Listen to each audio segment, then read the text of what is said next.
Hi friends, మన పురాణాల ప్రకారం ఆ కాలంలో ఎవరికైనా బాధ కోపం కలిగినట్లయితే ఎదుటి వారిని శపించేవారు.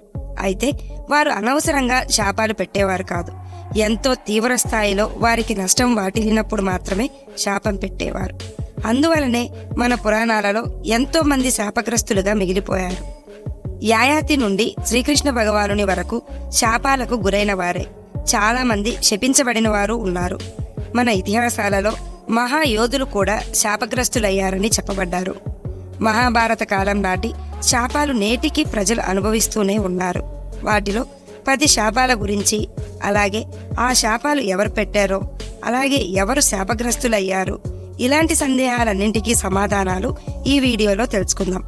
వీడియో చూస్తున్న వారిలో ఎవరైనా శ్రీకృష్ణుని భక్తులు ఉన్నట్లయితే తప్పకుండా జై శ్రీకృష్ణ అని కామెంట్ చేయండి. అంతకంటే ముందు ఎవరైనా మన ఛానల్ని ఫస్ట్ టైం చూస్తుంటే ప్లీజ్ సబ్స్క్రైబ్ చేసుకోండి.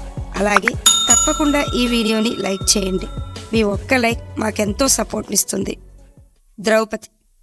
మహాభారతంలో ద్రౌపది ఎంతో కీలక పాత్ర పోషించింది. ద్రౌపది స్వయంవరంలో అర్జునుడు ఆమెను గెలుచుకున్నప్పటికీ పాండవుల తల్లైనటువంటి కుంతి చేసిన చిన్న తప్పిదం కారణంగా ద్రౌపది పాండవులందరికీ భార్య అయింది. పాండవులందరికీ ద్రౌపది భార్య అయినందువలన అన్నదమ్ముల మధ్య ఈ విషయంలో ఎలాంటి కలహాలు రాకుండా ఉండడం కోసం ఒక నియమాన్ని వారి మధ్యలో పెట్టుకున్నారు. 1 సంవత్సర కాలం పాటు ద్రౌపది ఒక్కొక్కరి భార్యగా ఉంటుంది. ఆ సమయంలో మరొకరు అటువైపుకు కూడా వెళ్ళకూడదన్న నియమం పెట్టుకుంటారు. అయితే ఒకసారి ధర్మరాజు ద్రౌపది ఏకాంతంగా ఉన్న సమయంలో బయట కుక్కలు పెద్ద పెద్ద శబ్దాలు చేస్తూ అరుస్తూ ఉంటాయి. వారి ఏకాంతంకి భంగం కలిగించాయన్న కోపంతో ద్రౌపది బయటకు వచ్చి కుక్కలను శపిస్తుంది. మా ఏకాంతాన్ని భంగం చేసిన మీకు ఇకపై బహిరంగ ప్రదేశాలలో అందరూ చూస్తుండగా మీ కలయిక జరుగుతుందంటూ కుక్కలను శపిస్తుంది ద్రౌపది. అందుకే మహాభారత కాలం నాటి నుండి ఈనాటి వరకు కుక్కలు ఆ శాపాన్ని అనుభవిస్తూ ఉన్నాయి. ధర్మరాజు. కర్ణుడు మహాయోధుడు, అస్త్రశస్త్ర కళల్లో మంచి నైపుణ్యం కలవాడు. కురుక్షేత్ర యుద్ధంలో కౌరవుల పక్షాన పోరాడాడు. కురుక్షేత్ర యుద్ధం 17వ రోజున అర్జునునికి కర్ణునికి మధ్య భీకర యుద్ధం జరిగింది. ఆ యుద్ధంలో కర్ణునికి ఉన్న శాపాల కారణంగా నిరాయుధుడై నిస్సహాయ స్థితిలో కర్ణుడు అర్జునుని చేతిలో మరణిస్తాడు. కర్ణుడు మరణించాడన్న విషయం తెలుసుకున్న కుంతీదేవి కర్ణుడు పడి ఉన్న చోటుకు పరిగెత్తుకుంటూ వచ్చి ఎంతగానో దుఃఖిస్తుంటుంది. అయితే తల్లి అలా చేయడం పాండవులను ఎంతగానో ఆశ్చర్యానికి గురిచేస్తుంది. వెంటనే ధర్మరాజు తన తల్లి కుంతి వద్దకు వెళ్ళి, అమ్మా, శత్రువు మరణిస్తే నువ్వు ఇంతగా దుఃఖిస్తున్నావెందుకు అంటూ కుంతీదేవిని ప్రశ్నిస్తాడు. దాంతో కుంతి జరిగిన విషయమంతా చెప్పి, కర్ణుడు మీ అందరికంటే పెద్దవాడు, నా కుమారుడు అంటూ వారికి చెప్తుంది. ధర్మరాజు ఎంతో బాధతో, తల్లి, నువ్వు నిజం దాచడం వలన సొంత అన్నను చంపుకుని పాపం మూట కట్టుకున్నాము. ఎంతో బాధతో ధర్మరాజు తన తల్లితో సహా ఆడవారందరినీ శపిస్తాడు. ఆడవాళ్లు ఈనాటి నుండి ఎలాంటి విషయాలనైనా దాచుకోలేరు అంటూ ధర్మరాజు శపిస్తాడు. అందుకే ఈనాటికి ఆ శాప ప్రభావం వలన ఆడవారు ఏ విషయాన్ని దాచుకోలేరు. గాంధారి. ధృతరాష్ట్రుని భార్య గాంధారి. వారికి కలిగిన సంతానమే కౌరవులు. కౌరవులు చిన్నప్పటి నుండే పాండవులపై అసూయ ద్వేషాలతో రగిలిపోయేవారు. వారికి రావలసిన సగ రాజ్యాన్ని కూడా ఇవ్వకుండా మోసం చేసి పాండవులను అడవుల పాలు చేశారు కౌరవులు.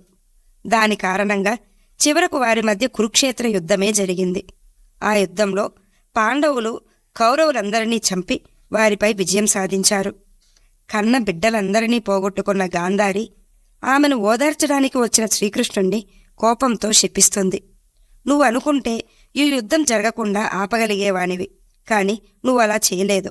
అందుకే నువ్వు నీ యదువంశం నాశనమైపోతుందంటూ శపిస్తుంది. అశ్వత్థామ. కురుక్షేత్ర యుద్ధంలో తన తండ్రిని మోసపూరితంగా వధించారని భావించిన అశ్వత్థామ పాండవులపై పగ ప్రతీకారాలతో రగిలిపోతుంటాడు. కురుక్షేత్ర యుద్ధం ముగిసిన తర్వాత అశ్వత్థామ ఎలాగైనా పాండవులను చంపాలనుకుంటాడు. అదే రోజు రాత్రి పాండవులనుకొని ఉప పాండవులను చంపేస్తాడు. విషయం తెలుసుకున్న శ్రీకృష్ణుడు అశ్వత్థామను 3000 సంవత్సరాల పాటు కుష్ఠువ్యాధిగ్రస్తునిగా జీవిస్తావంటూ అశ్వత్థామను శపిస్తాడు శ్రీకృష్ణుడు. అందుకే ఈనాటికి అశ్వత్థామ శాపగ్రస్తునిగా జీవిస్తున్నాడని మన పురాణాలలో చెప్పబడింది. పాండురాజు. పాండవుల తండ్రి పాండురాజు. ఒకరోజు వేటకు వెళ్లిన పాండురాజు ముని దంపతులు జింకల రూపంలో ఆనందంగా తిరుగుతూ ఉంటారు. విషయం తెలియక పాండురాజు వారిపై బాణాలు వేస్తాడు. దాంతో కోపగించిన ముని దంపతులు పాండురాజుని శపిస్తారు. నువ్వు స్త్రీతో ఏకాంతంగా ఉన్నట్లయితే మరణిస్తావంటూ పాండురాజును శపిస్తారు. ఒకరోజు అనుకోకుండా తన రెండవ భార్య మాద్రితో ఏకాంతంగా కలవడం వలన పాండురాజు మరణిస్తాడు. అర్జునుడు అరణ్యవాస సమయంలో దివ్యాస్త్రాలను అన్వేషిస్తూ స్వర్గలోకానికి ఇంద్రుని ఆహ్వానం మేరకు వెళ్తాడు. అక్కడ ఊర్వశి అనే అప్సర అర్జునుడిని ఇష్టపడుతుంది. అదే విషయం ఆమె అర్జునునితో చెప్పగా అర్జునుడు మాత్రం తిరస్కరిస్తాడు. కోపంతో ఊర్వశి 1 సంవత్సర కాలం పాటు నపుంసకుడిలా మిగిలిపోతావు అంటూ శపిస్తుంది. కాని అర్జునుడు ఆ శాపాన్ని కూడా వరంగా మార్చుకుని అజ్ఞాతవాస సమయంలో ఉపయోగించుకున్నాడు. కర్ణుడు కుంతీ పుత్రుడైనప్పటికీ రథసారథుల ఇంట పెరిగాడు. విలువిద్యలో ఇష్టం కారణంగా ద్రోణాచార్యుని వద్ద విద్య నేర్చుకోవాలనుకుంటాడు. కాని ద్రోణాచార్యుడు తిరస్కరిస్తాడు. దాంతో కర్ణుడు పరశురాముని వద్దకు వెళ్లి తాను బ్రాహ్మణుడని అబద్ధం చెప్పి విలువిద్య నేర్చుకుంటాడు. కాని పరశురామునికి కొంతకాలం తర్వాత నిజం తెలిసి కర్ణుణ్ణి శపిస్తాడు. నువ్వు నేర్చిన ఈ విద్య క్లిష్ట సమయంలో నీకు గుర్తుకు రాదంటూ శపిస్తాడు. అందుకే కురుక్షేత్ర యుద్ధంలో ఈ శాపాల కారణంగా నిరాయుధుడై అర్జునుని చేతిలో మరణించాడు కర్ణుడు. అహల్య. గౌతమ ముని అహల్యను వివాహం చేసుకుంటాడు. కాని ఇంద్రుడు అహల్యను మోహిస్తాడు. ఎలాగైనా అహల్యను సొంతం చేసుకోవాలన్న ఆశతో గౌతమ ముని లేనప్పుడు గౌతమ ముని వేషంలో అహల్య వద్దకు వెళ్తాడు. అలా అహల్యతో సంభోగం చేస్తాడు. అక్కడికి వచ్చిన గౌతమ ముని విషయం గ్రహించి ఇంద్రుణ్ణి శపిస్తాడు. దాంతోపాటు అహల్యను కూడా రాయిలా మారుతావంటూ శపిస్తాడు గౌతమ ముని. మాండవ్యముని ఒకసారి తపస్సు చేస్తుండగా దొంగల ముఠ అక్కడికి వచ్చి దాక్కుంటారు. రాజు దొంగల ముఠాతో పాటు మాండవ్యముని కూడా దొంగ అనుకొని శిక్ష వేస్తాడు. మాండవ్యముని యమరాజుని కలిసి నాకు చెయ్యని తప్పుకు ఎందుకు శిక్ష పడేలా చేశారంటూ నిందిస్తాడు. అందుకు యముడు నువ్వు నీ చిన్నతనంలో తూనీగను హింసించావంటూ సమాధానమిస్తాడు. అందుకు మాండవ్యముని కోపంతో చిన్నతనంలో కర్మలు లెక్కించకూడదని మీకు తెలియదా? అందుకే నువ్వు భూలోకాన సూతునిగా జన్మిస్తావంటూ యముణ్ణే శపిస్తాడు మాండవ్యముని. ఆ కారణంగా యముడే శాప ప్రభావం వలన విదురునిగా జన్మించినట్లు మన పురాణాలలో చెప్పబడింది. పరీక్షిత్. అభిమన్యుని కుమారుడే పరీక్షిత్ వేటకు వెళ్లి ఒక ముని కారణంగా శాపగ్రస్తుడవుతాడు. తక్షకుని చేతిలో 1 వారం రోజుల్లో మరణిస్తాడని శపించబడతాడు.